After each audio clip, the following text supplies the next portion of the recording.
സത്യം പറഞ്ഞാൽ ലോങ് ഡ്രൈവിന് വേണ്ടിയിട്ടാണ് ഞാൻ സത്യം പറഞ്ഞത് ചൂസ് ചെയ്തത്.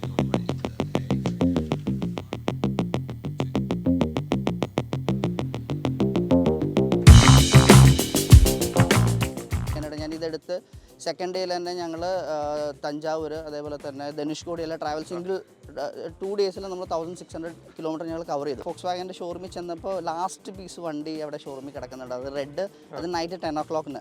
അപ്പോൾ ആ ലൈറ്റിൻ്റെ അണ്ടറിൽ കിടക്കുന്ന കണ്ടപ്പോൾ എനിക്ക് ഭയങ്കരമായിട്ട് അട്രാക്റ്റഡ് ആയി.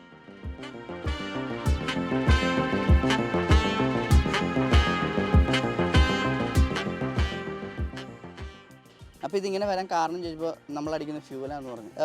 കുറച്ച് റെവ് ചെയ്ത് സെക്കൻഡ് തേർഡ് എന്ന് മാറ്റുമ്പോൾ നമുക്ക് ഈ ക്ലങ്കി ശബ്ദങ്ങൾ വരും. തൊട്ട് കേട്ടിട്ടുള്ള സൗണ്ട് ഈ നമുക്ക് 800 ഓൾട്ടോ 800 അതേ നോയ്സ് നമുക്ക് ഉള്ളിൽ കിട്ടും. എൽഡർലി ഏജ് ആണെന്നുണ്ടെങ്കിൽ ഇത് ഞാൻ ഒരിക്കലും പ്രിഫർ ചെയ്യില്ല.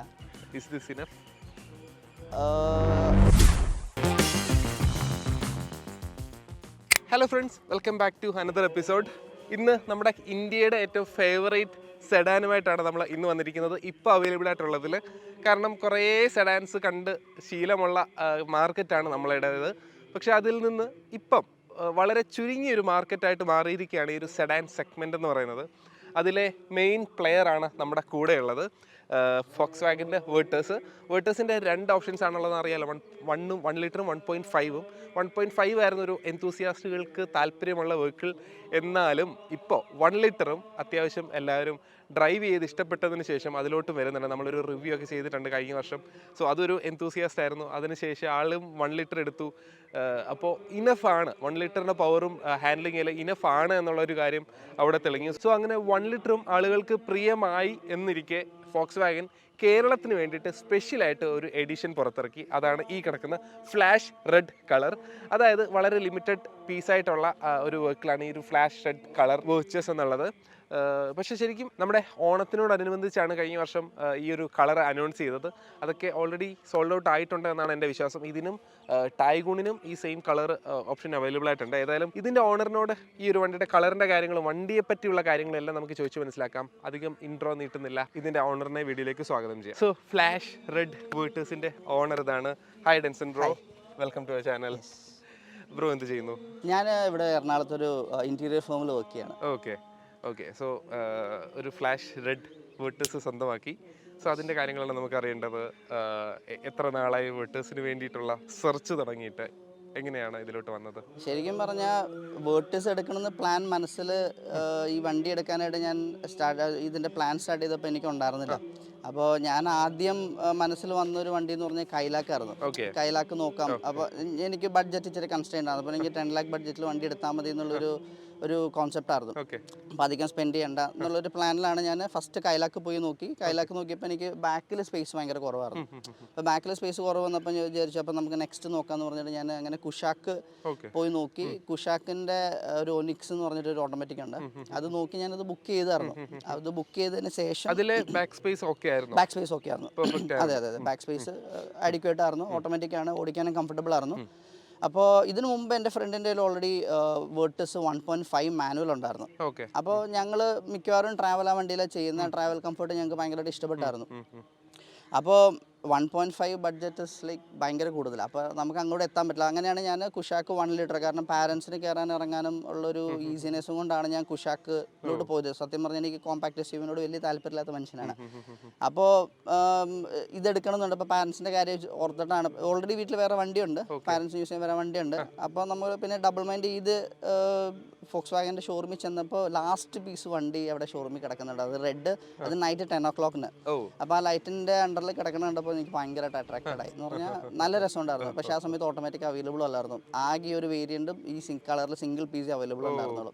നിങ്ങളുടെ കാർ കാണാനൊക്കെ അടിപൊളിയായിരിക്കും, പക്ഷേ നമ്മുടെ നാട്ടിൽ ഓടിക്കണമെങ്കിൽ ഇങ്ങനെയുള്ള കുറച്ച് സ്ട്രഗിൾസ് ഒക്കെ നേരിടേണ്ടി വരും. ബേർഡ് പോപ്പിങ്സ്, സ്റ്റോൺ ഹിറ്റിങ്, പിന്നെ പ്ലാന്റ്സിൽ നിന്നുള്ള സ്ക്രാച്ചസ് പോലത്തെ സ്ക്രാച്ചുകളൊന്നും വരാതിരിക്കാൻ വേണ്ടിയിട്ടാണ് നമ്മൾ PPF കോട്ടിങ് ചെയ്യുന്നത്. ഇത്രയും വലിയൊരു കല്ലുകൊണ്ട് സ്ക്രാച്ച് ചെയ്താൽ പോലും നമ്മുടെ വണ്ടി സ്ക്രാച്ച് ആവില്ല. നമ്മളിപ്പോൾ ഉള്ളത് കാൽഗറി ഓട്ടോ ഡീറ്റെയിൽ ഹബിലാണ്.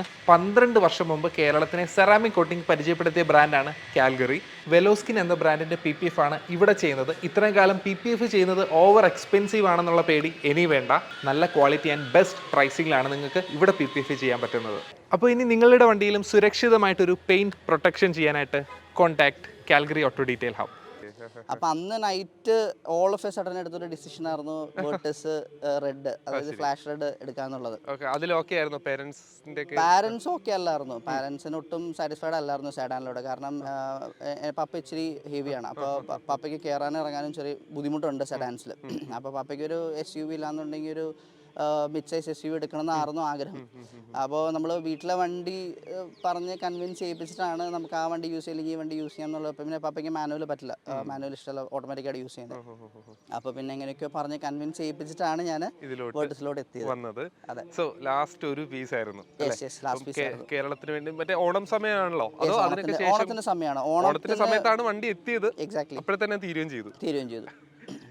ഇത് ശരിക്കും കേരളത്തിന് വേണ്ടി തന്നെ ഉള്ളതായിരുന്നോ? ആക്ച്വലി ഞാൻ ചെക്ക് ചെയ്തു. ഇത് ഇവർ പറഞ്ഞു ഓണത്തിന് വേണ്ടിയിട്ട് കേരളത്തിന് വേണ്ടി ഇറക്കിയ എഡിഷൻ എന്ന് പറഞ്ഞു. അപ്പോൾ ഞാൻ ശരിക്കും പറഞ്ഞ് ചെക്ക് ചെയ്തു. വെബ്സൈറ്റിൽ ഇവർ ലിമിറ്റഡ് എഡിഷൻ എന്ന് പറഞ്ഞ പല കമ്പനികൾ ലിമിറ്റഡ് എഡിഷൻ എന്ന് പറഞ്ഞിട്ട് അവർ ജസ്റ്റ് ഫേക്ക് ചെയ്ത് സെല് ചെയ്യാറുണ്ട്. അപ്പോൾ അത് അങ്ങനെയാണോ എന്ന് ഞാൻ ഇതിൽ ബുക്ക് ചെയ്തതിന് ശേഷം ഞാൻ ഓൺലൈനെല്ലാം ചെക്ക് ചെയ്തു ഈ സാധനം ലിമിറ്റഡ് ആണോ എന്ന് അറിയാൻ വേണ്ടിയിട്ട്. വെബ്സൈറ്റിൽ ഇത് ലിമിറ്റഡ് ആണെന്ന് പറഞ്ഞിട്ടാണ് ഫ്ലാഷ് ലൈറ്റ് കൊടുത്തിട്ടുണ്ടായിരുന്നത്, പക്ഷേ ലിമിറ്റഡ് ടു വാട്ട് നമ്പർ എന്നുള്ളത് കൊടുത്തിട്ടില്ല.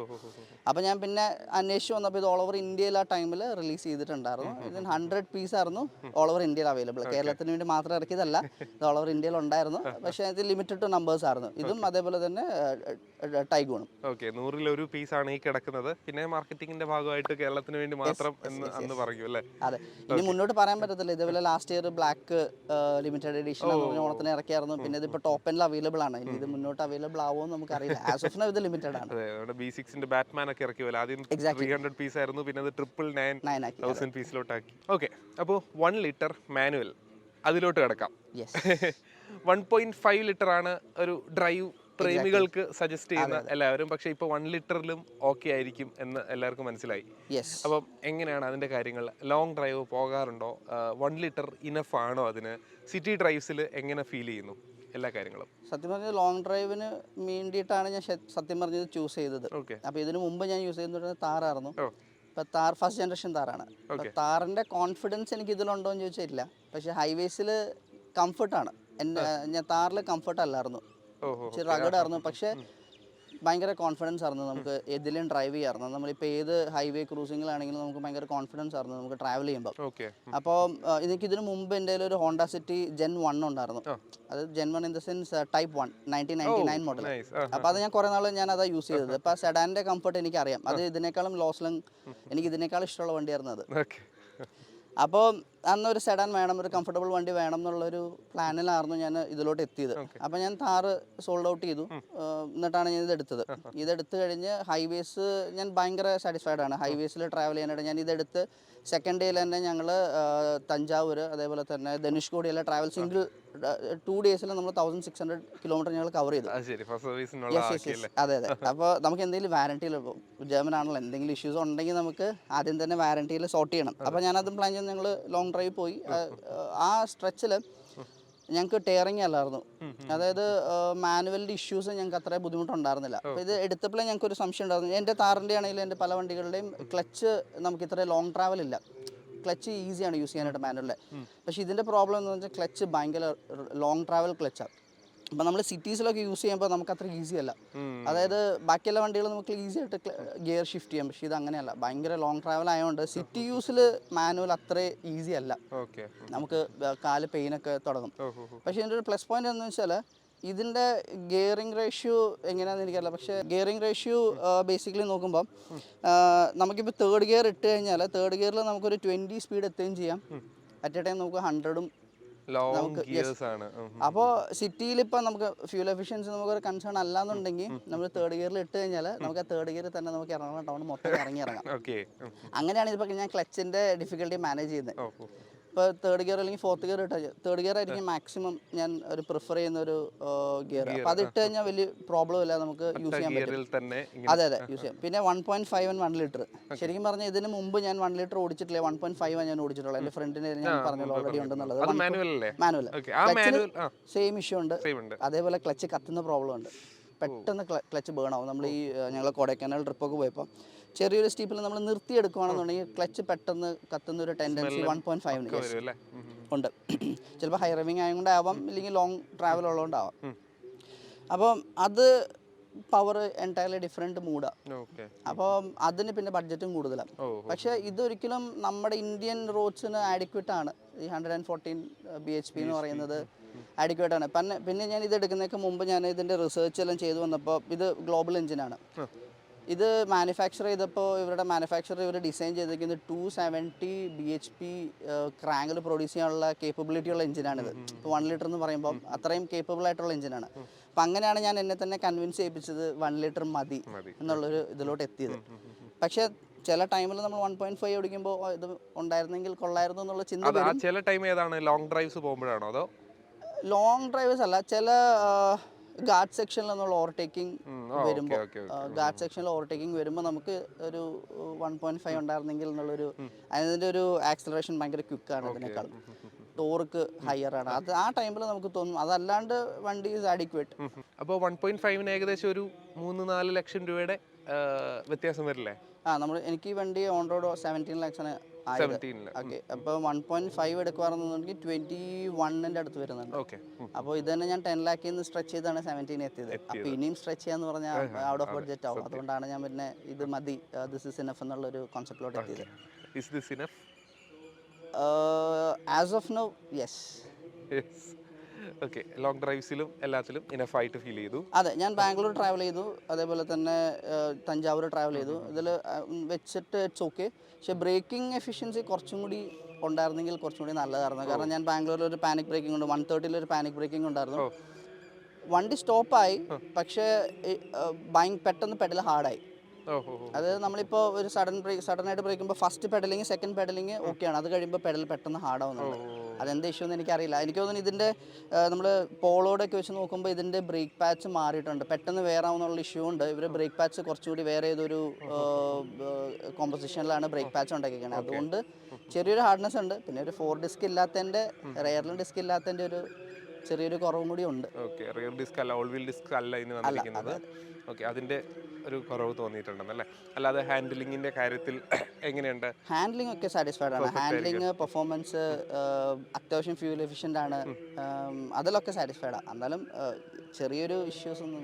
ഓക്കെ, അപ്പം ഫ്യൂവൽ എഫിഷ്യൻസി എങ്ങനെയാണ് സിറ്റീസിലും ലോങ് ഡ്രൈവ്സ് പോയപ്പോഴും കിട്ടാറുള്ളത്? സിറ്റീസിൽ എനിക്ക് നമ്മുടെ നോർമൽ യൂസിൽ ഹൈവേസിലാണെങ്കിൽ നമുക്കൊരു 15 to 16 ആണ് നമുക്ക് നോർമലായിട്ട് കിട്ടുന്നത്. ഇപ്പോൾ നമ്മളിപ്പോൾ ഈ വണ്ടി എന്ന് പറഞ്ഞാൽ നമ്മൾ 60-70 ക്രൂസ് ചെയ്യില്ല, നമ്മൾ എങ്ങനെയായാലും 100+ ക്രൂസ് ചെയ്യാനായിരിക്കും നമ്മൾ ഹൈവേസിൽ നോക്കുന്നത്. അങ്ങനെ ക്രൂസ് ചെയ്യണമെങ്കിൽ നമുക്ക് 15 to 16 ആണ് നമുക്ക് മാക്സിമം കിട്ടുന്നത്.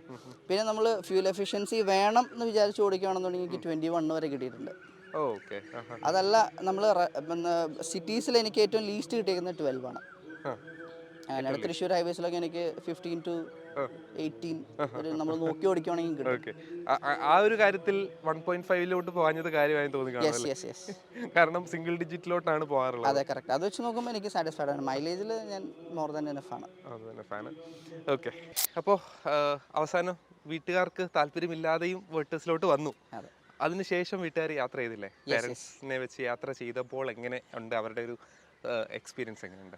പാരൻസിനെ നമ്മൾ കൺസിഡർ ചെയ്യുമ്പോൾ എൽഡർലി ഏജ് ആണെന്നുണ്ടെങ്കിൽ ഇത് ഞാൻ ഒരിക്കലും പ്രിഫർ ചെയ്യില്ല. കാരണം ഞാൻ അവർക്ക് ഇൻഗ്രസ് ആൻഡ് അഗ്രസ് എന്ന് പറയുന്നത് അത്ര ഈസി ആയിട്ടുള്ള കാര്യമല്ല. പിന്നെ കയറി ഇരുന്ന് കഴിഞ്ഞാൽ once planted it is good for travel, comfortable ആണ്, എത്ര ദൂരം വേണമെങ്കിലും ട്രാവൽ ചെയ്യുന്നതിന് പ്രശ്നമില്ല. പക്ഷേ നമ്മൾ ബാക്ക് സീറ്റിലോട്ട് വരുമ്പോൾ ഇതിൻ്റെ ബാക്ക് സീറ്റ് കുറച്ച് അപ്രൈറ്റാണ്. അപ്രൈറ്റ് ഇൻ ദ സെൻസ് നമ്മളിപ്പോൾ ഒരു ഹോണ്ട സിറ്റിനെ കമ്പയർ ചെയ്യുമ്പോൾ ഹോണ്ട സിറ്റിയുടെ സീറ്റ് കുറച്ചും കൂടി സ്ലാൻറ്റഡ് ആണ്. അപ്പോൾ നമുക്ക് ഇരുന്ന് ട്രാവൽ ചെയ്യാനാണെങ്കിലും നമുക്കൊന്ന് ഉറങ്ങണമെങ്കിലും കംഫർട്ടബിൾ ആണ് ആ സീറ്റിൽ. ഇത് അത്ര കംഫർട്ടബിൾ അല്ല, ബാക്ക് സീറ്റ് കുറച്ച് അപ്രൈറ്റ് ആയതുകൊണ്ട്. പിന്നെ രണ്ടാമത് പറഞ്ഞാൽ 2 പേർക്കാണ് ഈ സീറ്റ് അഡിക്വേറ്റ്. നമുക്ക് 3 പേരുണ്ടെന്നുണ്ടെങ്കിൽ ഇത് ട്രാവൽ ചെയ്യാനായിട്ട് ഭയങ്കര ബുദ്ധിമുട്ടാണ്. ഷോൾഡർ സ്പേസ് എന്ന് പറയുന്നത് ഭയങ്കര കുറവാണ്. 3 പേർക്ക് ഇരിക്കാനും ബുദ്ധിമുട്ടാണ്. 2 പേർക്ക് ഒരു സ്പോർട്ടിയർ ആയിട്ടുള്ള സീറ്റാണ് ബാക്കിലും കൊടുത്തേക്കുന്നത്. ഒരു ബക്കറ്റ് പോലെ ആക്കിയിട്ടാണ് 2 പേർക്ക് പെർഫെക്റ്റ് ആയിട്ട് പീസ്ഫുള്ളി ഇരുന്ന് ട്രാവൽ ചെയ്യാൻ പറ്റും. പക്ഷേ ബാക്ക് റെസ്റ്റ് കുറച്ച് അപ്രൈറ്റ് ആണ്. അതിൻ്റെതായ ഒരു സുഖമില്ലായ്മ വണ്ടിക്കുണ്ട്. അതെ. അല്ലാതെ ബോഡി റോളിംഗും ബോഡി റോളിംഗ് അങ്ങനത്തെ ഇഷ്യൂസ് ഒന്നുമില്ല. അതൊക്കെ വലിയ പ്രശ്നം. ഞാൻ ഫാമിലിയായിട്ട് മൂന്നാറൊക്കെ പോയി വന്നാൽ അവർക്ക് വലിയ ബുദ്ധിമുട്ടൊന്നുമില്ല. ബോഡി റോളിംഗ് ഒക്കെ കുറവാണ് കമ്പാരിറ്റീവ്ലി. പക്ഷെ ഞാൻ പറഞ്ഞ രീതിയിലുള്ള ഈ ബാക്ക് സീറ്റിന്റെ ഒരു ബാക്ക് സപ്പോർട്ട് ഇച്ചിരി എന്താ പറയുന്നത് ഇച്ചിരി അപ്രൈറ്റ് ആണ്. അതിന്റെ ഒരു പ്രോബ്ലം ഉണ്ട്. അപ്പോൾ ഈ മൂന്നാറൊക്കെ പോയപ്പോൾ ഡ്രൈവ് ചെയ്യുന്ന സമയത്ത് ടർബോയുടെ എന്തെങ്കിലും ലാഗോ കാര്യങ്ങളോ ഫീൽ ചെയ്തോ? ഓക്കെ, സോ ടർബോ ലാഗ് ഇതിനില്ല. ഞാൻ ഓടിച്ചോടത്തോളം നമുക്ക് ടർബോ ലാഗ് കിട്ടുന്നില്ല. പക്ഷെ 1.5-ന് ചെറിയൊരു ടർബോ ലാഗ് ഉണ്ട്. അത് നമുക്ക് ഇതിൽ നോട്ടീസ് ചെയ്യാം. ഇതിന് ലോ ആൻഡ് ടോർക്ക് കൂടുതലാണ്. അത് നമുക്ക് പെട്ടെന്ന് എടുക്കുമ്പോൾ all of A sudden 1 litre 1.5 എടുക്കുമ്പോൾ നമുക്കൊരു ഡിഫറൻസ് മനസ്സിലാവണമെന്നില്ല. കാരണം ഇത് ലോ ആൻഡ് ടോർക്കാണ് ഇതിലുള്ളത് കൊണ്ട് നമുക്ക് ഇതിന് ടർബോ ലാഗും വലിയതായിട്ട് ഫീൽ ചെയ്യുന്നില്ല. അങ്ങനെ ഒരു ഇഷ്യൂസ് ഇല്ല. പിന്നെ നമ്മൾ ഇപ്പോൾ മൂന്നാറൊക്കെ പോയിട്ട് നമ്മൾ നല്ലൊരു സ്റ്റീപ്പിൽ, ഇപ്പോൾ റിസോർട്ട്സൊക്കെ ഭയങ്കര സ്റ്റീപ്പായിട്ടുള്ള സ്ഥലത്താണെങ്കിൽ നമ്മൾ അവിടെ സ്റ്റോപ്പ് ചെയ്തിട്ട് നമ്മൾ വണ്ടി സ്റ്റാർട്ട് ചെയ്യുമ്പോൾ ചെറിയൊരു ബുദ്ധിമുട്ട് നമുക്ക് ഫീൽ ചെയ്യുന്നുണ്ട്. നമുക്ക് നല്ലോണം റെവ് ചെയ്തിട്ട് വേണം വണ്ടി എടുക്കാനായിട്ട്. അങ്ങനെയുള്ളൊരു ഇഷ്യൂ നമുക്ക് ഇങ്ങനത്തെ സ്മോളർ ഡിസ്പ്ലേസ്മെൻ്റ് ആയതുകൊണ്ടാവാം അങ്ങനെ എടുക്കുമ്പോൾ. പിന്നെ ഇതിന് ഓൾറെഡി ഹിൽ ഹോൾഡൊക്കെ ഉള്ളത് കൊണ്ട് നമുക്ക് ഒരു സപ്പോർട്ട് കിട്ടുന്നുണ്ട് എടുക്കാനായിട്ട്. അങ്ങനെ കയറ്റങ്ങൾ എടുക്കുന്ന സമയത്ത് ആണോ ക്ലച്ചിൻ്റെ 1.5-നാണ്. 1.5 ഇതിനേക്കാളും കുറച്ച് ഹൈ റെവിങ് ആണ് എനിക്ക് തോന്നുന്നത്. അതുകൊണ്ടായിരിക്കും ക്ലച്ച്, അത് എനിക്ക് ക്ലച്ച് കത്തുന്ന ഇഷ്യൂ ഒന്നുമില്ല. പക്ഷെ ഞാൻ പറഞ്ഞ രീതിയിൽ നമ്മൾ നല്ല രീതിയിൽ ലോഡ് ചെയ്തെടുക്കണം. നല്ല രീതിയിൽ റെവ് ചെയ്ത് ക്ലച്ചിൽ ലോഡ് ചെയ്തിട്ട് വേണം വണ്ടി എടുക്കാനായിട്ട്. ആ ടൈമിൽ ഭയങ്കരമായിട്ട് വീൽ സ്പിന്നിങ്ങും വരും. നമ്മൾ ഈ ഒരു സ്മൂത്ത് ആയിട്ട് എടുക്കാനായിട്ട് പറ്റില്ല. ആ ടൈം നമ്മൾ റെവ് ചെയ്തെടുക്കുമ്പോൾ വീൽ സ്പിൻ ഭയങ്കരമായിട്ട് ഈ കയറ്റത്ത് ട്രാക്ഷൻ നഷ്ടപ്പെടുന്ന ഒരു ഇഷ്യൂസ് വരുന്നുണ്ട്. പിന്നെ ഫ്യൂവൽ ഫില്ല് ചെയ്യുമ്പോൾ എന്തെങ്കിലും ശ്രദ്ധിക്കാറുണ്ടോ ഇപ്പോഴത്തെ? യെസ്, അത് എനിക്ക് പറഞ്ഞു തന്നപ്പോൾ എൻ്റെ ഫ്രണ്ടിൻ്റെ കയ്യിൽ സെയിം 1 ലിറ്റർ സ്ലാവിയ ഉണ്ട്. അപ്പോൾ ആളിപ്പോൾ എടുത്തിട്ട് 1.5 ഇയർ ആയി. അപ്പോൾ സ്ലാവിയ എടുത്ത് ആൾ യൂസ് ചെയ്തിട്ട് നോർമൽ പെട്രോൾ ആയിരുന്നു. ഇപ്പോൾ E20 വരുന്നൊക്കെ മുമ്പാട്ടോ. E20 ഇപ്പോഴല്ലേ വന്നത്. അപ്പോൾ E20 വരുന്നൊക്കെ മുമ്പ് ആൾ യൂസ് ചെയ്തിട്ട് നോർമൽ ഫ്യൂലാണ്. അപ്പോൾ ആൾക്ക് ചെറിയ ചെറിയ ഇഷ്യൂസ് ഉണ്ടായിരുന്നു. അതുകൊണ്ടാണ് ഞാൻ പറഞ്ഞത് വിത്തിൻ ടൈമിൽ എനിക്ക് വാറണ്ടിയിൽ എന്തെങ്കിലും ചേഞ്ച് ചെയ്യാനാണെങ്കിൽ റീപ്ലേസ് ചെയ്യണമെന്ന് പറഞ്ഞു. അപ്പോൾ ആൾ യൂസ് ചെയ്തുകൊണ്ട സമയത്ത് EPS എന്ന് പറഞ്ഞ ഒരു എറർ കോഡ് വന്നിട്ട് വണ്ടി റൂട്ടിൽ സ്റ്റോപ്പായി, വർക്ക് ചെയ്തില്ല. എനിക്ക് തോന്നുന്നു ഒരു 10,000 to 12,000 കിലോമീറ്റർ ആയിട്ടുള്ളൂ. ഓൾ ഓഫ് എ സഡൻ വണ്ടി നിന്നു. പിന്നെ വണ്ടി അനങ്ങുന്നില്ല. അപ്പോൾ സർവീസ് സെൻറ്ററിൽ വിളിച്ച് പറഞ്ഞു. ഓൾമോസ്റ്റ് 3 to 4 hours കഴിയുമ്പോഴാണ് റിക്കവറി വാൻ വന്ന്. അതുവരെ റോഡിൽ സ്റ്റക്കായിരുന്നു. റിക്കവറി വാൻ വന്നപ്പോൾ അവർ പറഞ്ഞു ഇത് സെൻട്രലൈസ്ഡ് ആണ്, അവർക്ക് ഡയറക്റ്റ് വിടാൻ പറ്റത്തില്ല. അവരുടെ ഇത് ക്ലൗഡിൽ പോയിട്ടാണ് നമുക്ക് രജിസ്റ്റർ ചെയ്ത് വരത്തുള്ളൂ എന്ന് പറഞ്ഞപ്പോൾ 2 to 4 hours വെയിറ്റ് ചെയ്തിട്ടാണ് വണ്ടി കൊണ്ട് സർവീസ് സെൻറ്ററിൽ കൊണ്ടുപോയി. നോക്കിയപ്പോൾ വേറെ ഒന്നുമല്ല, സ്പാർക്ക് പ്ലഗ് ബേൺ ആയതാണ്. സ്പാർക്ക് പ്ലഗിൽ കരി പിടിച്ചു എന്ന് അറിയത്തില്ല. അപ്പോൾ അവർ പറഞ്ഞു ചാർജബിൾ ആണ്, 600 rupees ഉള്ളൂ, ചാർജബിൾ ആണെന്ന് പറഞ്ഞു. അപ്പോൾ ഞാൻ ചോദിച്ചു നോർമലി നിങ്ങളുടെ സ്പാർക്ക് പ്ലഗിൻ്റെ ലൈഫ് എത്രയാണ് വരുന്നത്? ലൈഫ് അവർ ആസ് പെർ ഇവരുടെ മാനുവൽ 60,000-ലാണ് ഇതിൻ്റെ സ്പാർക്ക് പ്ലഗ് റീപ്ലേസ്മെൻറ്റ്. അപ്പോൾ ഇതിങ്ങനെ വരാൻ കാരണം ചോദിച്ചപ്പോൾ നമ്മൾ അടിക്കുന്ന ഫ്യൂലാന്ന് പറഞ്ഞു. അപ്പോൾ നിങ്ങൾ ഹയർ ഒക്ടൈൻ ഫ്യൂൽ യൂസ് ചെയ്യണം. നിങ്ങളത് എവിടെ എഴുതിയിട്ടില്ല ഹയർ ഒക്ടൈൻ ഫ്യൂൽ യൂസ് ചെയ്യണം എന്ന് എവിടെയും പറഞ്ഞിട്ടില്ല. നിങ്ങളിത് ഇന്ത്യക്ക് വേണ്ടി ഡിസൈൻ ചെയ്ത വണ്ടിയാണ്. അപ്പോൾ ഇതിങ്ങനെ വരാൻ പാടില്ല, ഇത് നിങ്ങളുടെ ഇഷ്യൂ ആണെന്ന് പറഞ്ഞ് നമ്മൾ ആർഗ്യൂ ചെയ്തൊരു മാനേജർ ലെവലിൽ എത്തിക്കഴിഞ്ഞപ്പോഴാണ് ഇത് 1 time കൺസിഡറേഷൻ എന്ന് പറഞ്ഞിട്ട് അവർ സ്പാർക്ക് പ്ലഗ് നമുക്ക് ഫ്രീ ആയിട്ട് മാറി തന്നെ. എക്സാക്ട്ലി, അത് ഇന്ത്യക്ക് വേണ്ടി ഡിസൈൻ ചെയ്തില്ലെങ്കിൽ ഇന്ത്യൻ ഫ്യൂലിനെ ഡിസൈൻ ഇപ്പം നമുക്ക് പറയാൻ പറ്റും ഇത് അഡൾട്രേറ്റഡ് ആയിട്ടുള്ള ഫ്യൂൽ അല്ല, അഡൾട്രേറ്റഡ് ആണെന്ന് നമുക്കൊന്നും പറയാൻ പറ്റില്ല. നമുക്കിപ്പോൾ ഇന്ത്യയിൽ അവൈലബിൾ ആയിട്ടുള്ള ഫ്യൂൽ സ്റ്റേഷനിൽ നിന്ന് ഫ്യൂൽ അടിയും. അപ്പോൾ ഇങ്ങനെയുള്ള ഒരു കാരണങ്ങൾ വാറണ്ടി റിലേറ്റഡ് ഇഷ്യൂസ് വരുമ്പോൾ ഇങ്ങനെ പല കാരണങ്ങൾ വരും. നമുക്കിപ്പോൾ പെട്ടെന്ന് സസ്പെൻഷൻ ഇഷ്യൂസ് വരാം. അപ്പോൾ നമ്മുടെ ഇന്ത്യൻ റോഡ് ശരിയല്ലെന്ന് നമുക്ക് പറയാൻ പറ്റത്തില്ല. അപ്പോൾ അതേ രീതിയിൽ അപ്പോൾ ഫ്യൂല് ഒരു കൺസേൺ ആയിരുന്നു. അപ്പോൾ അതിനുശേഷം ആൾ എന്ത് ചെയ്തു, ഹൈ ഒക്ടൈൻ ഫ്യൂലിലോട്ട് മാറി. ആൾ സ്പീഡ് എന്ന് പറയുന്നത് ഇല്ലാന്നുണ്ടെങ്കിൽ 95 octane മാറി. ഇപ്പോൾ സ്ഥിരം അതാണ്. അപ്പോൾ ഞാൻ വണ്ടി എടുത്തിട്ട് ഞാൻ ഒരു കാര്യം മേക്ക് ഷുവർ ചെയ്തത്, ഞാൻ ഏറ്റവും കൂടുതൽ ഭാരതിൻ്റെ സ്പീഡ് എന്ന് പറഞ്ഞ ഫ്യൂൽ അടിക്കുന്നത്. അപ്പോൾ അത് ഞാൻ നോർമൽ ഫ്യൂല് കേരളത്തിന് വെളിയിലോട്ട് പോയി കഴിഞ്ഞാൽ ഔട്ടർ സൈഡ് നമുക്ക് ഈ ഹൈ ഒക്ടൈൻ ഫ്യൂൽ കിട്ടാൻ ബുദ്ധിമുട്ടാണ്. ആ ടൈമിൽ നമുക്ക് നോർമൽ ഫ്യൂല് ഓപ്റ്റ് ചെയ്യാൻ പറ്റത്തുള്ളൂ. അല്ല കേരളത്തിലാണെങ്കിൽ സിറ്റീസിലാണെങ്കിൽ നമുക്ക് ഞാൻ കൂടുതലും പ്രിഫർ ചെയ്യുന്ന ഹൈ ഒക്ടൈൻ ഫ്യൂലാണ് യൂസ് ചെയ്യുന്നത്. അതിന്റെ ഫ്യൂൽ എഫിഷ്യൻസി ഉണ്ടെന്ന് ഞാൻ പ്രതീക്ഷിക്കുന്നു. കുറച്ചുകൂടെ അതിന്റെ ഗുണമായിരിക്കാം കുറച്ചുകൂടെ കിട്ടുന്നത്. Exactly, yes. ഓക്കെ. അതിൻ്റെ കൂടെ 3 സിലിണ്ടറിൻ്റെ കാര്യം ചോദിക്കുകയാണ്. ക്യാബിനകത്തിരിക്കുമ്പോൾ അതിൻ്റെ എക്സ്ട്രാ നോയ്സോ കാര്യങ്ങളോ എന്തെങ്കിലും തോന്നിയിട്ടുണ്ടോ? അതുപോലെ നിർത്തിയെടുക്കുന്ന സമയത്ത് അതിൻ്റേതായിട്ടുള്ള 3 സിലിണ്ടർ ആയി പോയതിൻ്റെ ബുദ്ധിമുട്ടുകൾ എന്തെങ്കിലും ഉണ്ടോ? ഓക്കെ, 3 സിലിണ്ടറിൻ്റെ ഒരു ക്യാരക്ടർ വണ്ടിക്ക് ഉണ്ടോ എന്ന് ചോദിച്ചാൽ, നമുക്ക് ഇൻസൈഡ് ഇരിക്കുമ്പോൾ ഇപ്പം നമ്മൾ ഹൈഡ്ലിങ്ങിൽ കിടക്കുകയാണെന്നുണ്ടെങ്കിൽ നമുക്കറിയില്ല. എന്ന് പറഞ്ഞാൽ നമുക്ക് എൻജിൻ നോയ്സ് അത്രയ്ക്ക് നമുക്ക് കേൾക്കില്ല, ഓഡിബിൾ അല്ല ഉള്ളിൽ. അതായത് അത് NVH ബെറ്റർ ആയതുകൊണ്ടാണ് ആയിരിക്കും. അതെ, ഔട്ട്സൈഡ് നമുക്ക് അത്യാവശ്യം സൗണ്ട് നമുക്ക് അറിയാം. ചില സമയത്ത് ആൾക്കാർ ഡീസൽ എഞ്ചിൻ ആണോ എന്നൊരു ചോദിക്കുന്നുണ്ട്. 3 സിലിണ്ടർ എങ്ങനെ ഇഷ്യൂ ഉണ്ട്, പക്ഷെ അത് നമ്മൾ 1.5 1.5 ഭയങ്കര റിഫൈൻഡ് ആണ്. നമുക്ക് വെളിയിൽ വണ്ടി സ്റ്റാർട്ട് ആകുന്ന പോലെ നമ്മൾ അറിയില്ല. അതേപോലെ തന്നെ നമ്മൾ റെവ് ചെയ്തെടുക്കുകയാണെന്നുണ്ടെങ്കിൽ, റെവ് ആണെന്നുണ്ടെങ്കിൽ നമുക്കുള്ളിൽ 3 സിലിണ്ടറിൻ്റെ നോയ്സ്, നമുക്ക് 3 സിലിണ്ടർ പണ്ടോട്ട് കേട്ടിട്ടുള്ള സൗണ്ട്, ഈ നമുക്ക് 800 ഓൾട്ടോ 800 അതേ നോയ്സ് നമുക്ക് ഉള്ളിൽ കിട്ടും. പക്ഷെ അത് നമ്മൾ അക്സെപ്റ്റഡ് ആവുകയാണെന്നുണ്ടെങ്കിൽ നമുക്ക് വലിയ പ്രശ്നമില്ല. നോയ്സ് അക്സെപ്റ്റഡ് ആണെന്നുണ്ടെങ്കിൽ പ്രശ്നമില്ല. പക്ഷേ ഇതിന് വൈബ്രേഷൻ ഇല്ലാണ്ടാക്കാൻ വേണ്ടിയിട്ട്, 3 സിലിണ്ടറിൻ്റെ വൈബ്രേഷൻ ഒട്ടും ഇല്ലാണ്ടാക്കാൻ വേണ്ടിയിട്ട് ഇവർ യൂസ് ചെയ്തേക്കുന്നത് സോഫ്റ്റർ ആയിട്ടുള്ള എഞ്ചിൻ മൗണ്ട്സ് ആണ്. അപ്പോൾ അതിൻ്റെ പ്രോബ്ലം എന്ന് വെച്ചാൽ നമ്മൾ ചില സമയത്ത് ഗിയർ ഷിഫ്റ്റിംഗ്, ഇപ്പോൾ നമ്മൾ ഫസ്റ്റിലിട്ടിട്ട് കുറച്ച് റെവ് ചെയ്ത് സെക്കൻഡ് തേർഡ് എന്ന് മാറ്റുമ്പോൾ നമുക്ക് ഈ ക്ലങ്കി ശബ്ദങ്ങൾ വരും. ആ ഒരു ക്ലങ്കി നോയ്സ് നമുക്ക് ഉള്ളിൽ കേൾക്കാം. നമ്മൾ ആദ്യം വിചാരിക്കുന്നത് എന്തെങ്കിലും ഇഷ്യൂ ആണോ, കാരണം നമ്മൾ ഇതിന് മുമ്പ് കേൾക്കാത്ത നോയ്സ് ആണത്. ആ ക്ലങ്കി സൗണ്ട് ഇടുമ്പോൾ നമുക്ക് ഇച്ചിരി നെഗറ്റീവ്നെസ് നമുക്ക് ഫീൽ ചെയ്യാം. പക്ഷേ ആക്ച്വലി ഇത് സോഫ്റ്റ്വെയർ കോമ്പൗണ്ട് ആയതുകൊണ്ടാണ് ഈ വൈബ്രേഷൻസ് ഉള്ളിൽ വരാതിരിക്കാൻ വേണ്ടിയിട്ടാണ്. പക്ഷെ അങ്ങനത്തെ ഒരു സംഭവം കേൾക്കുമ്പോൾ അല്ലാതെ ഓക്കെ എന്നല്ല, we have to live with it. നമുക്ക് വേറെ ഓപ്ഷൻ ഇല്ല, കാരണം അങ്ങനെ നമ്മൾ മൈൻഡ് സെറ്റ് ആക്കണം. ആ ഒരു കാര്യമാണ് ഉള്ളത്. അല്ലാതെ ലാഗോ കാര്യങ്ങളോ ഒന്നും ഇല്ലല്ലോ?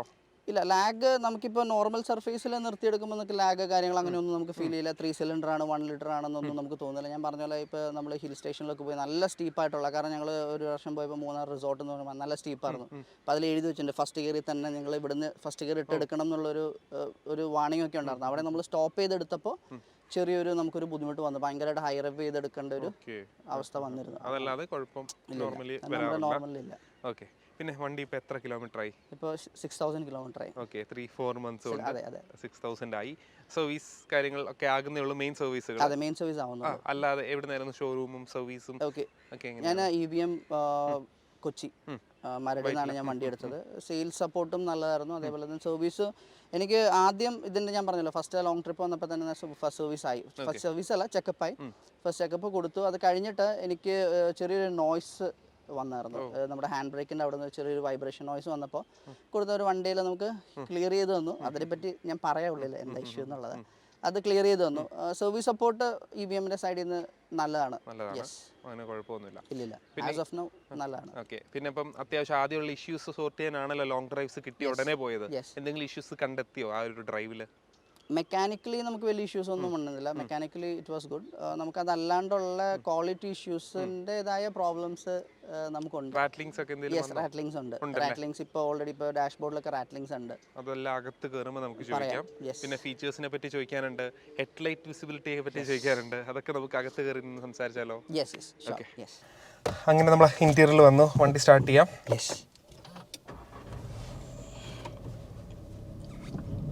വലിയ പ്രശ്നമൊന്നുമില്ല, സൗണ്ട് അങ്ങനെ വലിയ സൗണ്ട് ഇല്ല. സ്റ്റാർട്ട് ചെയ്യുമ്പോൾ കുറച്ച് ഇപ്പോൾ കോൾ സ്റ്റാർട്ട് പോലെ കഴിയുമ്പോൾ ശരിയാവും. ഓക്കെ. പിന്നെ ഇതിന്റെ AC എങ്ങനെയുണ്ട്? AC നമ്മളിപ്പോൾ സ്റ്റാർട്ട് ചെയ്ത് നമ്മൾ AC ഇട്ട സമയത്ത് നല്ല കൂളിംഗ് ഉണ്ട്.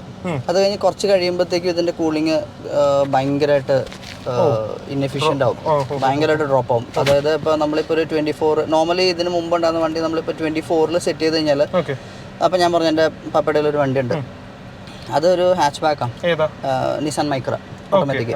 അപ്പോൾ അത് 24 സെറ്റ് ചെയ്ത് നമ്മൾ നല്ല ചൂടിൽ വരെ നമ്മൾ 25-26 നമ്മൾ ആക്കാറുണ്ട്. അപ്പം അത് വെച്ച് നോക്കുമ്പോൾ ഇത് 24 വെച്ച് കഴിഞ്ഞാൽ നമ്മൾ കുറച്ച് കഴിയുമ്പോഴത്തേക്കും നമുക്ക് ചൂടെടുക്കാൻ തുടങ്ങും. കുറച്ച് കഴിയുമ്പോഴത്തേക്കും നമുക്ക് ചൂടെടുക്കാൻ തുടങ്ങും.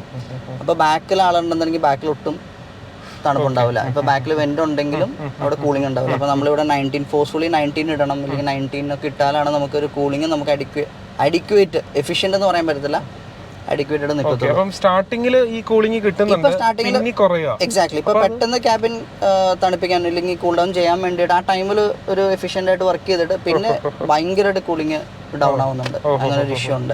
അത് വണ്ടിയുടെ മീൻസ് പെർഫോമൻസിനെയോ അല്ലെങ്കിൽ ഫ്യൂൽ എഫിഷ്യൻസിയോ മാനേജ് ചെയ്യാൻ വേണ്ടി ട്യൂൺ ചെയ്തതായിരിക്കാം എന്ന് തോന്നുന്നു. എക്സാക്ട്ലി ആയിരിക്കാം. അത് ഞാൻ റിസർച്ച് ചെയ്ത് വന്നപ്പോൾ ഇവർ കംപ്രസർ കട്ട് ഓഫ് കൂടുതലാവുന്നുണ്ട്. നമുക്ക് പെട്ടെന്ന് നമ്മളിപ്പോൾ ഒരു ആക്സിലേറ്റർ കൊടുക്കുമ്പോൾ പെട്ടെന്ന് കംപ്രസർ കട്ട് ഓഫ് ആവുന്ന ടൈപ്പ് ഒരു കംപ്രസറാണ് ഇത് കൊടുത്തേക്കുന്നത്.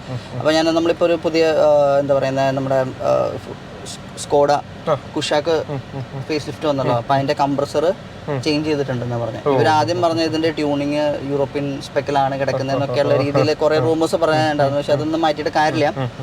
കട്ട് ഓഫിൻ്റെ ടൈം മാറ്റാന്നല്ലാണ്ട് മാറ്റിക്കഴിഞ്ഞാൽ നമുക്ക് അത്ര എഫിഷ്യൻ്റ് ആയിട്ട് നമുക്ക് വർക്ക് ചെയ്യാൻ പറ്റില്ല.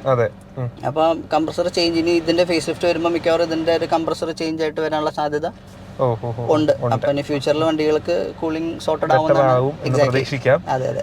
എങ്ങനെയുണ്ട് ഇതിന്റെ എല്ലാ ഫോക്സ് വാഗൺ ഓണേഴ്സിനോട് ചോദിക്കുന്ന ക്വസ്റ്റ്യൻ സെയിം തന്നെ ചോദിക്കുകയാണ്.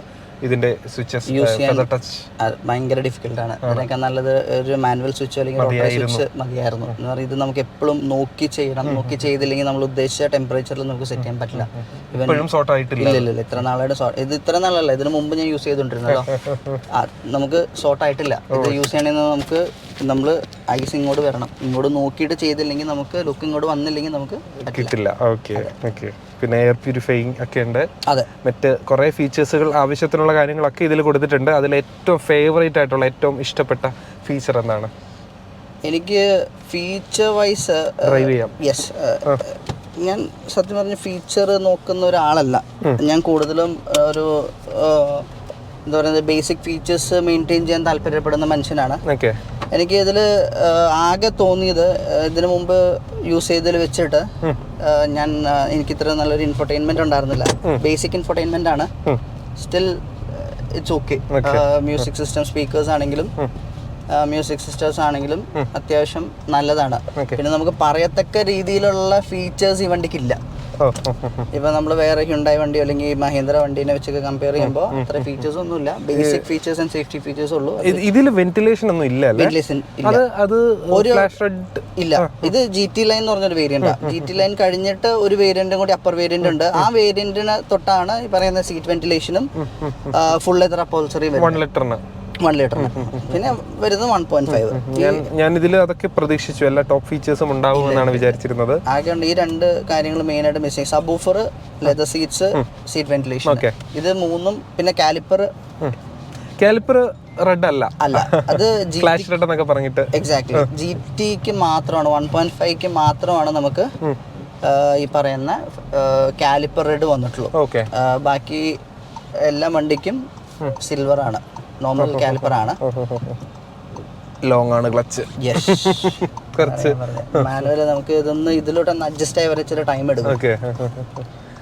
അല്ല, എനിക്ക് ആ ഷൂസിന്റെ വലിപ്പം അനുസരിച്ചേ സൈഡിൽ തട്ടുന്നുണ്ട് എനിക്ക്. അത് ഡെഡ് പെഡൽ, അത് നമ്മൾ ഷൂസ് യൂസ് ചെയ്യുന്നുണ്ടെങ്കിൽ വലിയതാണെങ്കിൽ നമുക്ക് ഡെഡ് പെഡൽ പെട്ടെന്ന് സൈഡിൽ ഇങ്ങനെ വരയുന്നുണ്ട്. അതേപോലെ തന്നെ ഇതിന് 70 മാറ്റ് ഇടുവാണെന്നുണ്ടെങ്കിൽ നമ്മൾ നോർമൽ ചപ്പൽ ഇട്ടിട്ട് ക്ലച്ച് ചവിട്ടിയാലും നമുക്ക് തട്ടും സൈഡ്. അപ്പോൾ അങ്ങനെയാണ് ഞാൻ നോർമൽ മാറ്റിലോട്ട് വന്നത്. ഈ പറഞ്ഞ കുറവുകളൊക്കെ ഈ ത്രോട്ടിലോട്ട് കാല് കൊടുക്കുമ്പോൾ അങ്ങ് മറക്കും. ഹാൻഡ്ലിങ്ങിലും അതെ, മെയിൻ കോർണറിങ്ങിലൊക്കെ കോർണറിങ് അടിപൊളിയാണ്. അതേപോലെ നമ്മുടെ സ്റ്റിയറിംഗ് കുറച്ച് വെയിറ്റ് ഉള്ള സ്റ്റിയറിംഗ് ആണ്. നമ്മൾ ഹ്യുണ്ടായിലൊക്കെ കാണുന്ന പോലെ ഫുൾ ലൈറ്റ് അല്ല, അത്യാവശ്യം വെയിറ്റ് ഉണ്ട്. നമുക്കൊരു ഫീഡ്ബാക്ക് കിട്ടുന്ന രീതിയിലുള്ള സ്റ്റിയറിംഗ് ആണ്. പിന്നെ ഇതിൽ നമുക്ക് ഗ്ലോബലി ഇറങ്ങുന്ന വെർട്ടിസ്, globally in the sense Mexico and African കോണ്ടിനെന്റിൽ ഇറങ്ങുന്ന വെർട്ടിസിന് വരുന്നത് 17 ഇഞ്ച് അലോയ്സ് ആണ്. നമുക്ക് ഇന്ത്യക്ക് വേണ്ടിയിട്ട് അത് 16 ഇഞ്ച് ആണ്. അപ്പോൾ നമുക്ക് അപ്ഗ്രേഡ് ചെയ്ത് കഴിഞ്ഞാൽ ഇവരുടെ വാറണ്ടി കുറച്ച് സ്ട്രിഞ്ചൻ്റ് ആണ് ഈ ഫോക്സ് വാഗൻ്റെ. ഇപ്പോൾ പറയുന്നത് ഒരു കൂൾ ഫിലിം ഒട്ടിച്ചു കഴിഞ്ഞാൽ ഡോറിന്റെ പവർ വിൻഡോസിന്റെ വാറണ്ടി കട്ടാവും. അത് ഒട്ടിക്കുന്ന സമയത്ത് ഒരു ഇതുണ്ട്, ഞാനും കേട്ടിട്ടുണ്ട്. യെസ്, അപ്പൊ അത് അതേപോലെ തന്നെ ഇപ്പൊ നമ്മൾ അലോയിൽ അപ്ഗ്രേഡ് ചെയ്തു. ഈ സസ്പെൻഷൻ റിലേറ്റഡ്, ബ്രേക്ക് റിലേറ്റഡ്, ഈ പറയുന്ന സ്റ്റിയറിംഗ് റിലേറ്റഡ് ആയിട്ടുള്ള വാറണ്ടി കട്ടാവും. ഇങ്ങനെ ഭയങ്കര റൂൾസാണ്. അപ്പൊ നമുക്ക് ഇതിൽ ചെറിയൊരു അപ്ഗ്രേഡ് ചെയ്യണമെങ്കിൽ ഇത് കൺസിഡർ ചെയ്യാണ്ട് നമുക്കൊരു അപ്ഗ്രേഡ് എന്ന് പറഞ്ഞ സാധനം പോസിബിൾ അല്ല. അങ്ങനെ ഒരു പ്രോബ്ലം ഉണ്ട്. ഇപ്പൊ നമുക്കിത് എന്താ പറയുക, അവരുടെ ഷോറൂമിൽ തന്നെ ചെയ്യണമെന്നുണ്ടെങ്കിൽ ടിൻറ്റ് ചെയ്യണമെന്നുണ്ടെങ്കിൽ ഇഷ്യൂസ് ഇല്ല. അവര് വാറണ്ടിക്ക് പ്രോബ്ലം വരില്ല. പക്ഷെ വെളിയിൽ ചെയ്യണമെങ്കിൽ വാറണ്ടിക്ക് ഇഷ്യൂ. അവിടെ തന്നെ ചെയ്യണമെങ്കിൽ 15-20,000 എത്രയാണ് എമൗണ്ട് പറയുന്നത്? 24 സംതിങ് ഒക്കെയാണ് പറയുന്നത്. അതേപോലെ തന്നെ ഇപ്പൊ കാലിപ്പർ റെഡിന്റെ കാര്യം പറഞ്ഞു. കാലിപ്പർ റെഡ് അടിക്കാനായിട്ട് 5,000 rupees ആണ് അവരുടെ ചാർജ്. അവർ പറയുന്നത് കാലിപ്പർ റിമൂവ് ചെയ്ത് ടോട്ടലി മാറ്റിയിട്ടാണ് പെയിന്റ് അടിക്കുന്നതെന്ന് പറയുന്നത്. പക്ഷെ അതേപോലെ എൻ്റെ ഫ്രണ്ട്, ഞാൻ ഇപ്പോൾ സർവീസ് കമ്പാരിസൺ ചെയ്യണമെന്നുണ്ടെങ്കിൽ സെയിം വണ്ടിയാണ് സ്ലാവിയയും അതേപോലെ തന്നെ വെർട്ടിസും. ഇപ്പോൾ സ്ലാവിയനെ കമ്പയർ ചെയ്യുമ്പോൾ സ്ലാവിയയുടെ സർവീസ് കമ്പാരിറ്റീവ്ലി സ്പെയറിനും അതേപോലെ സർവീസിന് റേറ്റ് കുറവാണ്. അപ്പോൾ അത് ഞാൻ മനസ്സിലാക്കിയതെന്ന് വെച്ചാൽ ഇപ്പോൾ നമ്മൾ ഇതിന് ഹോൺ വരുന്നത് നോർമൽ ഹോൺ. അപ്പോൾ നമ്മൾ ഫോക്സ് വാഗൻ്റെ മനസ്സിലുള്ള നമ്മുടെ വിൻറ്റ്യൂൺ ഹോണാണ് എപ്പോഴും നമ്മുടെ മനസ്സിൽ കിടക്കുന്ന ഹോൺ. അപ്പോൾ ഇതിന് വരുന്നത് നോർമൽ ഹോണാണ്. അപ്പം നമ്മൾ ഹോൺ ഇതിനും നമ്മൾ സ്ലാബ് എടുത്തപ്പം സെയിം ഹോണാണ് വരുന്നത്. അപ്പോൾ നമ്മളത് അപ്ഗ്രേഡ് ചെയ്തപ്പോൾ എനിക്ക് 2000 എങ്ങാണ്ട് നമുക്ക് ആ ഹോൺ കിട്ടി റീപ്ലേസ് ചെയ്തപ്പോൾ. ആ സെയിം ഹോൺ നമ്മൾ വേർട്ടിസ് അല്ലെങ്കിൽ ഫോക്സ് വാഗനിൽ വരുമ്പോൾ അത് 3000 റുപ്പീസാണ്. അത് എല്ലാത്തിലും റിഫ്ലക്ട് ചെയ്യുന്നുണ്ട്. എന്ത് സ്പെയർ പാർട്സ് എടുത്താലും ഫോക്സ് വാഗൻ ബ്രാൻഡിങ് ആണെന്നുണ്ടെങ്കിൽ അതിന്റെ സ്പെയറിന് റേറ്റ് കൂടുതലാണ്. അതായത് സ്കോഡ ബ്രാൻഡിങ് ആണെങ്കിൽ സ്കോഡയുടെ സർവീസ് സെന്ററിൽ നിന്നാണ് എടുക്കുന്നതെങ്കിൽ അതിന് റേറ്റ് കുറവാ. അങ്ങനെ ഒരു സംഭവം ഉണ്ട്. അതും കൂടി എടുക്കുന്നവർ ശ്രദ്ധിക്കുക. അപ്പോൾ നമ്മൾ കുറച്ചും കൂടി ചീപ്പറാവും. ഇപ്പം ഒരു ഫ്ലോർ മാറ്റ് അടക്കം സെയിം ആണ്, അതും ഇതും എല്ലാം സെയിം ആണ്. ഫ്ലോർ മാറ്റ് അടക്കം ഇതിനുള്ള പ്രൈസ് ഡിഫറെന്റ് ആണ്.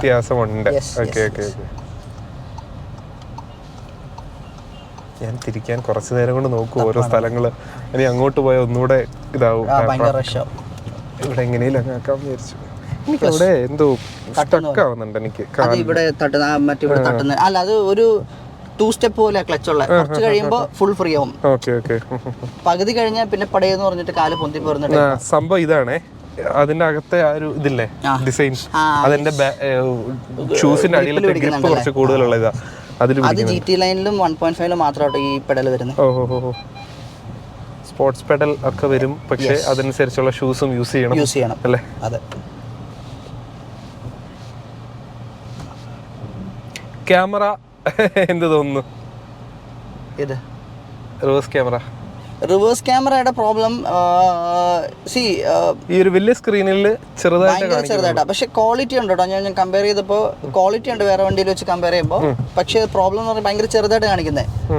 അതിന്റെ കാരണം ചെക്ക് ചെയ്തപ്പോൾ ഇതിനും ഇതേപോലെ തന്നെ ടൈഗണൊക്കെ വരുമ്പോൾ ഇതിന് സെയിം സിസ്റ്റം വരുന്നത്. ഇപ്പം ഇതിന്റെ നമ്മൾ എന്തെടുത്ത് നോക്കിയാലും സോഫ്റ്റ്വെയർ റിലേറ്റഡ് ഇല്ലാന്നുണ്ടെങ്കിൽ ഇതിന്റെ ഹാർഡ്വെയർ റിലേറ്റഡ് വയറിംഗ് എല്ലാം ചെയ്തേക്കുന്നത് ഈ പറയുന്ന എല്ലാ വണ്ടികൾക്കും ഒറ്റ പ്രോഡക്റ്റ് ആണ് യൂസ് ചെയ്യുന്നത്. അപ്പോൾ ഇത് ഇപ്പോൾ ടിഗ്വാനൊക്കെ നോക്കുകയാണെന്നുണ്ടെങ്കിൽ ടിഗ്വാൻ അതല്ല ഇല്ലെങ്കിൽ ടിറോക്ക് വരുന്ന വണ്ടികൾക്കൊക്കെ ഇതിന് 360 camera, auto parking, front sensor എന്ന് പറഞ്ഞാൽ എല്ലാം ഇതുണ്ട് കൊടുത്തിട്ടുള്ള. അപ്പോൾ അതിന് കോമ്പാറ്റബിൾ ആയിട്ടുള്ള ഒരു യൂണിറ്റ് ആണ് ഇത് വെച്ചേക്കുന്നത്. അപ്പോൾ അവർ അതിന് വലിയ ചേഞ്ചസ് ഒന്നും കൊണ്ടുവന്നില്ല. അത് പെട്ടെന്ന് ഇതിലോട്ട് ആക്കി. അപ്പോൾ ആ ഒരു ഫീച്ചേഴ്സ് എടുത്തു കളഞ്ഞപ്പോൾ ആ ഒരു ഭാഗം ബ്ലാങ്ക് ആയി. അതുകൊണ്ടാണ് നമുക്ക് ചെറുതായിട്ട് തോന്നുന്നത്. പക്ഷേ ഇതൊരു സ്ക്രീൻ മൊത്തം കൊടുക്കാഞ്ഞത് അത് ഇത് പക്ഷേ ഓക്കെ ആണോ? നൈറ്റിലൊക്കെ ഓക്കെയാണ്, വിസിബിലിറ്റി ഓക്കെയാണ്. പക്ഷെ അവർക്ക് കൊടുക്കുകയാണെന്നുണ്ടെങ്കിൽ മൊത്തത്തിൽ കൊടുക്കാറുണ്ടെങ്കിൽ കുറച്ചുകൂടി നല്ലതായിരുന്നു. ചെറിയ സോഫ്റ്റ്വെയർ ചേഞ്ചസ് സോഫ്റ്റ്വെയറിൽ ചേഞ്ച് ചെയ്യാനേ ഉള്ളൂ. അതൊക്കെ അതെ. അല്ലാതെ ഡിസ്പ്ലേ വൈസ് മീൻസ് യൂസ് ചെയ്യാനൊക്കെ കുഴപ്പമില്ലല്ലോ. ഡിസ്പ്ലേ വൈസ് നമുക്ക് ഇഷ്യൂസ് ഒന്നും ഇതുവരെ നമുക്ക് അങ്ങനെ ഒരു സ്റ്റക്ക് ആവുന്ന ഇഷ്യൂസ് ഒന്നും ഉണ്ടായിരുന്നില്ല. ഞാൻ പറഞ്ഞു 1.5 അത് ഇടയ്ക്ക് ഈ ആൻഡ്രോയിഡ് ഓട്ടോ ഇടയ്ക്ക് ഡിസ്കണക്ട് ആവുന്നുണ്ടായിരുന്നു. ഇതിന് ആൻഡ്രോയിഡ് ഓട്ടോ ഡിസ്കണക്ട് ആവുന്നുണ്ട്. ആപ്പിൾ കാർപ്ലേ ആണെങ്കിൽ ഇഷ്യൂ ഇല്ല. ആപ്പിൾ കാർപ്ലേ പ്രോപ്പറായിട്ട് വർക്ക് ചെയ്യുന്നുണ്ട്. നമുക്ക് ഡിസ്കണക്ഷനോ അങ്ങനെ ഒന്നും വരുന്നില്ല. പ്രോപ്പറായിട്ട് വർക്ക് ചെയ്യും. പിന്നെ ഞാൻ വലിയതായിട്ടൊന്നും യൂസ് ചെയ്യില്ല. എനിക്ക് ഈവൻ നമ്മുടെ ഇൻസ്ട്രുമെന്റ് ക്ലസ്റ്ററും വലിയ താല്പര്യമില്ലാത്ത ഇൻസ്ട്രുമെന്റ് ക്ലസ്റ്ററാണ്. ഭയങ്കര ബേസിക് ആയിട്ടുള്ള ടൈപ്പ് ഒരു ഇൻസ്ട്രുമെന്റ് ക്ലസ്റ്റർ ആണ്. വലിയ താല്പര്യമില്ല. അത് ശരി. എനിക്ക് ഇതിന്റെ ഫുള്ളി ഡാഷ്ബോർഡ് മൊത്തത്തിൽ ഭയങ്കര ഇഷ്ടമാണ്. ഡാഷ്ബോർഡ് എനിക്ക് മൊത്തത്തിൽ ഇഷ്ടപ്പെട്ടു. പക്ഷെ ഞാൻ ഒരു കാര്യം പറയട്ടെ, ഡാഷ്ബോർഡിന്റെ ഫിറ്റ് ആൻഡ് ഫിനിഷ് കാണുമ്പോൾ നല്ലതാണ്. പക്ഷെ ഇത് ഈ ഒരു സ്ട്രിപ്പ് അല്ലേ വൈറ്റ്,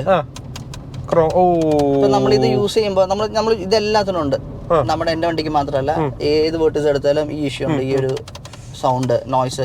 പിന്നെ ഇപ്പൊ സ്റ്റാർട്ട് ചെയ്ത സ്ക്വീക്കിംഗ് നോയ്സ് സ്റ്റാർട്ട് ചെയ്തിട്ടുണ്ട് ഡാഷ്ബോർഡിൽ നിന്ന്. ഇപ്പൊ നമുക്ക് ഇന്റർലോക്ക് ഉള്ള വഴി കൂടെ പോകുമ്പോൾ സ്ക്വീക്കിംഗ് നോയ്സ് വരും ഡാഷ്ബോർഡിൽ നിന്ന്. അതിപ്പോ എനിക്ക് സർവീസിൽ കൊടുത്ത് ക്ലിയർ ചെയ്യണം. ഇത് ഇതെല്ലാത്തിനും ഇങ്ങനെ വരുന്നത്. ഇപ്പൊ നമ്മളിപ്പോ സിസ്റ്റം യൂസ് ചെയ്യുമ്പോൾ നമ്മൾ ഓട്ടോമാറ്റിക്കലി ഇവിടെ റെസ്റ്റ് ചെയ്യുമ്പോൾ നമുക്ക് ഭയങ്കരമായിട്ട് ഇത് ഭയങ്കര ഡിസ്റ്റർബിങ് അത് അങ്ങനെ പ്രോബ്ലം ഉണ്ട്. അതേപോലെ തന്നെ ഫുള്ള് ഹാർഡ് പ്ലാസ്റ്റിക് ആണ് മൊത്തത്തില്. അതിലൊക്കെ എങ്ങനെയാണ് റാറ്റ്ലിംഗ് നോയ്സ് ഇഷ്യൂസ് ഒക്കെ? ഡോറിൽ ഇല്ല, ഞാൻ പറഞ്ഞ ഡാഷ്ബോർഡിൽ ചെറിയ റാറ്റ്ലിംഗ് ഇഷ്യൂസ് എനിക്ക് വന്നു തുടങ്ങിയിട്ടുണ്ട്. അതായത് നമ്മൾ എടുത്ത സമയത്ത് ഉണ്ടായിരുന്നില്ല. അത് കഴിഞ്ഞിട്ട് നമ്മൾ ഇന്റർലോക്ക് ഉള്ള റൂട്ടിൽ നമ്മൾ കുറച്ച് സ്പീഡിലെല്ലാന്നുണ്ടെങ്കിൽ പോകുമ്പോഴത്തേക്കും ഇപ്പൊ ഒരു റാറ്റ്ലിംഗ് നോയ്സ് വന്ന് കണ്ടോ? ശ്രദ്ധിച്ചാൽ അങ്ങനത്തെ റാറ്റ്ലിംഗ് നോയ്സ് ഉണ്ട്. അതായത് ഫിറ്റിന്റെ ആണോ എന്താണെന്ന് അറിയത്തില്ല, അങ്ങനെ ഒരു ഇഷ്യൂസ് ഉണ്ട്. അപ്പോൾ അത് ഇനി സർവീസ് സെന്ററിൽ കൊടുത്ത് ക്ലിയർ ചെയ്യണം. അത് പറഞ്ഞു വന്നപ്പോഴാണ് ഞാൻ ഇവിടെ നമ്മുടെ ഹാൻഡ് ബ്രേക്കും ഇതേപോലെ സെൻട്രൽ കൺസോളും തമ്മിൽ ചെറിയൊരു റാറ്റ്ലിംഗ് നോയ്സ് ഉണ്ടായിരുന്നു. അപ്പോൾ അത് ഞാൻ ഫോക്സ് വാഗനിൽ കൊടുത്തപ്പോൾ അവരെനിക്ക് ചെയ്തു തന്നെ ഇവിടെ ഒരു ക്ലോത്തിന്റെ ടൈപ്പ് ഒരു സ്റ്റിക്കർ ഒട്ടിച്ച് തരാ ചെയ്തത്. അപ്പോൾ ഞാൻ ചോദിച്ചത് എന്താ സംഭവം ചെയ്തത്. അപ്പോൾ പറഞ്ഞാണോ ഇത് ഫോക്സ് വാഗനിൽ കോമൺ ഇഷ്യൂ ആണ് പറയുന്ന വേർട്ടസിന്. അപ്പൊ അത് വരുമ്പോ അവർ ഇത് OEM കൊടുക്കുന്ന സ്റ്റിക്കർ ഇത് കണ്ടു. അവർ ചോദിച്ചപ്പോൾ ഇതാണ് റാറ്റ്ലിംഗ് നോയ്സ് ഇവിടെ വന്നു കഴിഞ്ഞാൽ ഇത് ചെയ്ത് ക്ലിയർ ചെയ്യാനുള്ളതാണ്. എക്സാക്ട്ലി. അപ്പൊ അതെനിക്ക് ഫോക്സ്വാഗന്റെ സൈഡിൽ നിന്ന് ചെയ്തത് എനിക്കൊരു ഒട്ടും സാറ്റിസ്ഫൈഡ് ആയില്ല. അപ്പൊ അത് ഫോക്സ്വാഗനിൽ തന്നെയാണ് അത് കൊടുക്കുന്നതെന്ന് പറഞ്ഞു. ഓക്കെ ഫൈൻ, നമുക്ക് പിന്നെ വേറെ ഓപ്ഷൻ ഇല്ലാത്തതുകൊണ്ട് നമ്മൾ അതിൽ അഡ്ജസ്റ്റ് ആയി. പിന്നെ ഇതിന്റെ ഈ വണ്ടിയുടെ ഓട്ടോ സ്റ്റാർട്ട് സ്റ്റോപ്പ് അനോയിങ്ങായിട്ട് തോന്നിയിട്ടുണ്ടോ? വെറുതെ ആവശ്യമില്ലാണ്ട് നമ്മൾ ചില ടൈമിൽ നമ്മൾ ചിലപ്പോൾ നിർത്താനായിരിക്കത്തില്ല, ഒന്ന് സ്ലോ ചെയ്ത് എടുക്കാനായിട്ട് ആ സമയത്ത് എപ്പോഴും ഓഫ് ആക്കിയിടാറുണ്ട്. ഞാൻ എപ്പോഴും ഓഫ് ആക്കിയിട്ടുണ്ട്. മേക്ക് ഷുവർ ഓഫ് ആക്കണം എന്നുള്ളൊരു മൈൻഡ് ഉണ്ട്. ഹെഡ്ലൈറ്റ്സ് മാറ്റിയോ? ഹെഡ്ലൈറ്റ്സ് ഇതിന്റെ ലോവർ വേരിയന്റിൽ വരുന്ന ഹെഡ്ലൈറ്റ്സ് LED തന്നെയാണ്, റിഫ്ലക്ടർ ടൈപ്പ് ആണ്. അപ്പൊ ഞാൻ അത് ട്രൈ ചെയ്തിരുന്നു. അപ്പോൾ അതിന്റെ ഹെഡ്ലൈറ്റ് വിസിബിലിറ്റി ഭയങ്കര കുറവാണ്. അത് വെച്ച് കമ്പയർ ചെയ്യുമ്പോൾ ഇതിന്റെ ഹെഡ്ലൈറ്റ് ഓക്കെയാണ്, പക്ഷെ ഹൈവേ ക്രൂസിന് ഒട്ടും പറ്റാത്ത ഹെഡ്ലൈറ്റ്സ് ആണ്. വിസിബിലിറ്റി എന്ന് പറയുന്നതില്ല. ചെറിയൊരു മഴ പെയ്താലും വിസിബിലിറ്റി ഇല്ല, നമ്മൾ ലോങ് ഡ്രൈവ് പോകുമ്പോൾ വിസിബിലിറ്റി ഇല്ല. അപ്പോൾ എനിക്ക് എന്താ ഓപ്ഷൻ നെക്സ്റ്റ് എന്നുള്ളതില്ല. അപ്പൊ ഇതിൽ ഇവർ അപ്ഗ്രേഡ് ചെയ്യാൻ സമയമില്ല, അപ്ഗ്രേഡ് ചെയ്ത വാറണ്ടി പോകും. അപ്പോൾ ഞാൻ നെക്സ്റ്റ് എന്താണെന്നുള്ളത് ഞാൻ റിസർച്ച് ചെയ്തിട്ടാണ് നമുക്ക് LED ലൈറ്റ് ഫോഗ് ലാമ്പ്. ഇതിന്റെ ഫോഗ് ലാമ്പ് യൂസ്ലെസ് ആയിരുന്നു. ബേസിക് കമ്പനി ഫോഗ് ലാമ്പ് ഇതിന് കോർണറിംഗ് ഫംഗ്ഷൻ ആക്കി ഫോഗ് ലാമ്പിലാണ് വരുന്നത്, പക്ഷെ പെത്തറ്റിക് ആയിരുന്നു, യൂസ്ലെസ് ആയിരുന്നു. അപ്പം അങ്ങനെ വന്നപ്പോഴാണ് നമ്മൾ റിസർച്ച് ചെയ്തിട്ട് ഇതിന് LED നമുക്ക് അപ്ഗ്രേഡ് ചെയ്യാം എന്നുള്ളൊരു ഡിസിഷനിലോട്ട് എത്തിയത്. അപ്പോൾ LED അപ്ഗ്രേഡ് ചെയ്ത് കഴിഞ്ഞാൽ ഇതിന്റെ ഫോക്കസ് ഭയങ്കര ഡൗൺ ആണ്. ഫോഗ് ലൈറ്റ് ആയതുകൊണ്ട് ഫോക്കസ് ഡൗൺ ആയതുകൊണ്ട് അപ്പോൾ നമുക്ക് ഫോക്കസ് അഡ്ജസ്റ്റ് ചെയ്യണം. ഇപ്പോൾ ഇത് സർവീസ് സെന്ററിൽ ഇതിന്റെ ഫോക്കസ് അഡ്ജസ്റ്റ് ചെയ്യാനുള്ള ഐഡിയ അവർക്ക്. അപ്പോൾ നമ്മൾ റിസർച്ച് ചെയ്തിട്ട് ഫൈനലി നമ്മൾ ഇതിന്റെ പാർട്ട് സോഴ്സ് ചെയ്യുന്നിടത്ത് പോയിട്ട് ഞങ്ങൾ ചെക്ക് ചെയ്തപ്പോൾ ഇതിന്റെ ഉള്ളിൽ ഒരു ഫ്രണ്ടിൽ തന്നെ നമുക്ക് വണ്ടി ഊരൊന്നും വേണ്ട, ഓപ്പൺ ഒന്നും ചെയ്യണ്ട, ഫ്രണ്ടിൽ തന്നെ നമുക്കൊരു LN കീ ഇട്ടിട്ട് നമുക്ക് റൊട്ടേറ്റ് ചെയ്ത് ഇതിന്റെ ഫോക്കസ് അഡ്ജസ്റ്റ് ചെയ്യാൻ പറ്റും. അപ്പോൾ ഞാൻ ഷോറൂമിൽ തന്നെയാണ് ലൈറ്റ് അപ്ഗ്രേഡ് ചെയ്തിട്ട് ഇത് LED അപ്ഗ്രേഡ് ചെയ്തു. ഫോക്കസ് ഞാൻ അഡ്ജസ്റ്റ് ചെയ്തു. അപ്പോൾ ആദ്യം പറഞ്ഞപ്പോൾ ഞാൻ പറഞ്ഞു ലോങ് പോകാൻ വേണ്ടിയിട്ട് ഇവർ എന്ത് ചെയ്തു, ഫുള്ള് ഹൈറ്റിൽ അഡ്ജസ്റ്റ് ചെയ്തു. അപ്പോൾ ഹൈ ബീമിനേക്കാളും ഹൈറ്റിലോട്ട് നമുക്ക് ലൈറ്റ് വന്നു. അപ്പോൾ ഹെഡ് ലൈറ്റിനേക്കാളും പവർഫുൾ ആയിരുന്നു ഫോഗ് ലൈറ്റ്. പക്ഷെ പ്രോബ്ലം എന്ന് പറഞ്ഞാൽ ഫോഗ് ലൈറ്റ് ഓപ്പോസിറ്റ് വരുന്ന ആൾക്ക് ഭയങ്കര ഡിസ്റ്റർബിങ് ആയിരുന്നു. അത് മാത്രമല്ല, നമ്മളിപ്പോൾ ഫോഗ് ലൈറ്റ് ഓൺ ആക്കിയിട്ടില്ല, നമ്മൾ ഓട്ടോ ഹെഡ് ലാമ്പിലാണ് ഓടിക്കുന്നതെങ്കിൽ കോർണറിംഗ് ഫംഗ്ഷൻ ഉണ്ട്. അപ്പോൾ നമ്മളൊരു ടേൺ എടുക്കുമ്പോൾ ഓപ്പോസിറ്റ് വണ്ടി വരുമ്പോഴത്തേക്ക് ഇത് പെട്ടെന്ന് ഫോഗ് ലൈറ്റ് ഓൺ ആക്കി കഴിയുമ്പോൾ ഓപ്പോസിറ്റുള്ളവർക്ക് ഭയങ്കര ഡിസ്റ്റർബൻസ് ആവാൻ തുടങ്ങി. ശരിക്കും പറഞ്ഞാൽ ഹെഡ് ലൈറ്റിനേക്കാളും നല്ലതായി തുടങ്ങി ഫോഗ് ലൈറ്റ്. പിന്നെ നമ്മൾ എന്ത് ചെയ്തു, നമ്മൾ പറഞ്ഞ് ലോ ബീമിന്റെ പൊസിഷനിലോട്ട് ഫോഗ് ലൈറ്റ്, കാരണം ഓപ്പോസിറ്റ് വരുന്നവർക്ക് ഡിസ്റ്റർബ് ആവരുത്.